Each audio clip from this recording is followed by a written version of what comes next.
Recently, you've seen us put the Daystate Mark IV IS air rifle through its paces on the range. I've also run through the features of the rifle, its look and feel, as well as taking you through how to fill the air cylinder and load the magazine. Now it's time to take it into the field. The second phase of any rifle test is making it do what it was designed to do. This is the Mark IV IS. It was designed to go hunting with, and that's what we're going to do with it now. We're going to have a walk around this farmyard, see if we can spot a few ferals, and then if the opportunity presents later on, we're going to go after some rabbits. Time's getting on, let's crack on with it. Guided by Big Steve of SPD Pest Control, I make my way around the farm sheds. Feral pigeons love to sit high up on the beams and in the roof of the sheds. They can cause plenty of mess and damage as they roost and nest in the buildings and sheds, so the owner of this farm has asked us to help out with a little pest control.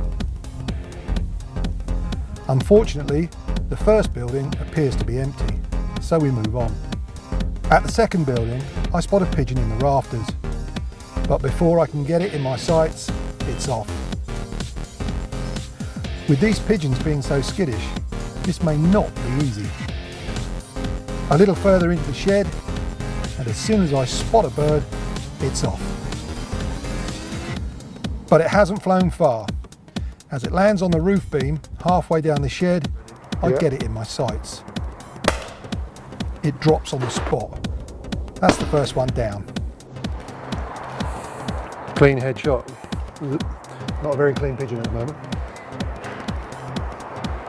Not many about tonight, it has to be said, but everyone's a victory. With one pigeon in the bag, we make our way across the farmyard to the hay barns. Fingers crossed, there's more birds in here. There's one sitting up in the corner of the roof right above us. I get it in my sights, I make a good shot, but it still tries to fly away. Another bird makes a dash for it in the commotion, and my bird drops halfway across the shed. The second pigeon lands in the corner of the roof, the opposite end of the shed, and it's taken down too. Now, what you'll notice, these birds are shot with headshots, and they still flap. That's because when you shoot a bird in the head, you scramble the central control, but the muscles and the heart and everything is left intact. So when the brain is scrambled, everything flaps and the legs kick and everything, but they're as dead as makes no difference. But always, wherever possible, like to take headshots. Shooting a bird in the body, some people say they can do it. I don't think it's the best strategy. So whenever possible, it's headshots for me. I scan the rest of the roof, but there's no more birds in sight, so we collect our quarry and move on.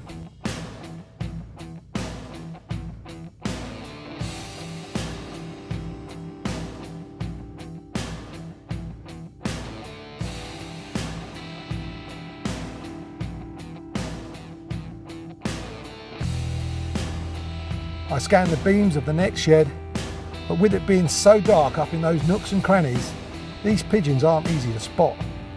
Because we're staring up, I'm finding it very difficult for my eyes to get used to the light. So I'm going to walk in here a little bit where it's a bit darker, let my eyes settle down, and I'll be able to spot them a little bit better. Then, Big Steve spots a few nestled on the roof of the neighbouring shed. I can't take a pot shot at a flying pigeon, obviously, but it's a good sign to see that there's a few about. There seems to be plenty of pigeons in the sky this evening, but they're not dipping into the sheds for cover. So we just need to be patient and wait for them to come in. See, sometimes shooting ferals can be like a fairground shooting stall. You're just knocking them over one after the other. And other times it's like this. But you've got to adapt your sort of techniques and do what works. The important thing for us is that every time I've done my job right tonight, so has the rifle. And that's what we're here to find out. I don't think there's any more in here, so we'll carry on. I spot several on the roof beams. I make a good shot at one, but two others make a break for it.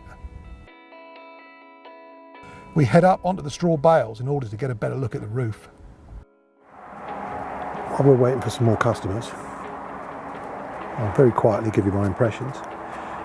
This is a semi-match stock you're looking at here, but it's built with a sporter style to it, and although the semi-match is introduced to give it precision handling, it handles fast enough because I'm shooting at some really awkward angles and the gun's got to come up really quickly. It's one of the reasons I'm wearing a jacket with no pockets or anything at the top so butt can't get caught in it. But this is handling really well. Now, it's not the lightest rifle in the world, but there's a lesson here. Rifles are built to shoot, not carry. Okay? The main priority is accuracy on the shot, and this is what this is built for. It's easy enough to carry, and if you really had to carry it a long way, you could put a sling on it. But they've got the weight and balance about right. I'll still tweak the trigger a little. I think it's a little too light. It certainly would be in the winter when your finger's frozen. But everything else is functioning perfectly. So far, this thing is shooting extremely well, but then it should. I mean, this is a lot of money, this rifle. There's a lot of technology in there, and it's pretty much the peak of sporting air rifle development. So it should be good, and it is. Anyway, I better shut up, because if they're going to come in, they'll be coming in the next 10 minutes.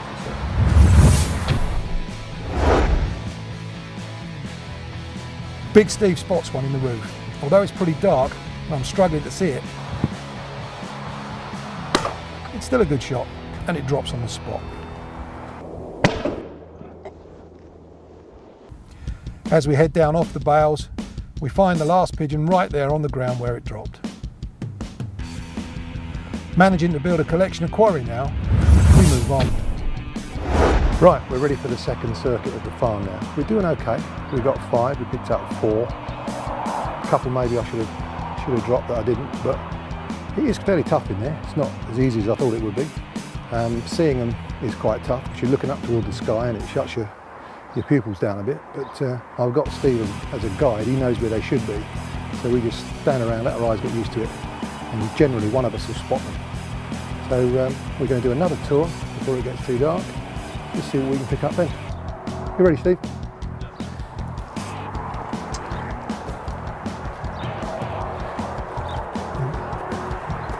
Excellent. We move through a shed, past the calves, before spotting a pigeon sitting on a fence just round the corner. This one's not a feral, it's a woody.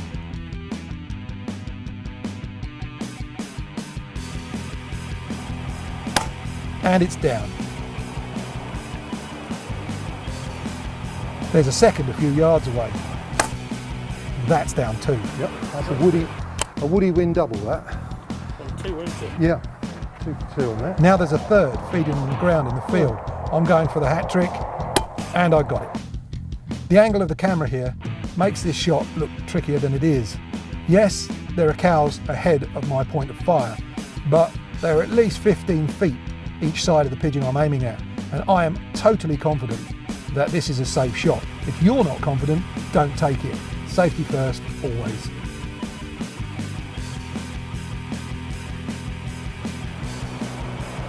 It's funny how similar this is to wood pigeon shooting, because you can be staring at a tree in a wood somewhere and you know they're in there and you cannot see them until you get too close and about 10 fly up. It's a bit like that here now.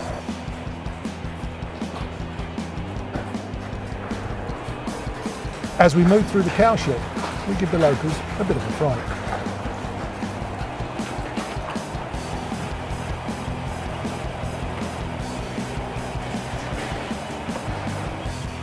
Probably a teenage rebellious cow, that is. Steve. Then on the other side we spot a few pigeons on the roof of the barn. But before I can even consider the shot really, a rogue heifer frightens them off.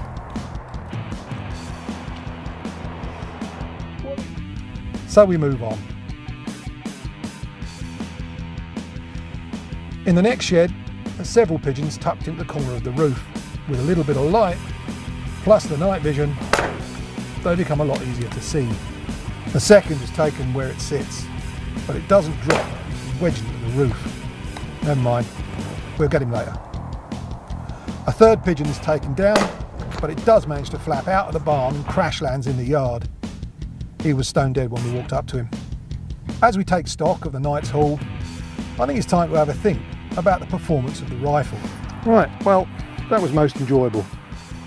I really didn't think it'd be that challenging, but it was. And I enjoyed it all the more because it was challenging. The birds we shot will be used for Steve's mate's hawks, so they won't go to waste. Farmer will be glad there's 10 fewer pigeons flying around here and dumping all over the place and causing all sorts of problems. And tonight's mission was see how this thing handles a bit of feral pigeon control, and it handled it extremely well.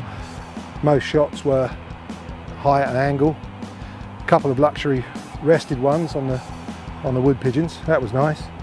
But this thing is a very, very accurate tool. It's not over noisy, it goes where you point it, and it's extremely civilized. Now, if I get the chance, I'd like to point it at a couple of rabbits. But either way, on the target range and around the farm, this thing's a winner.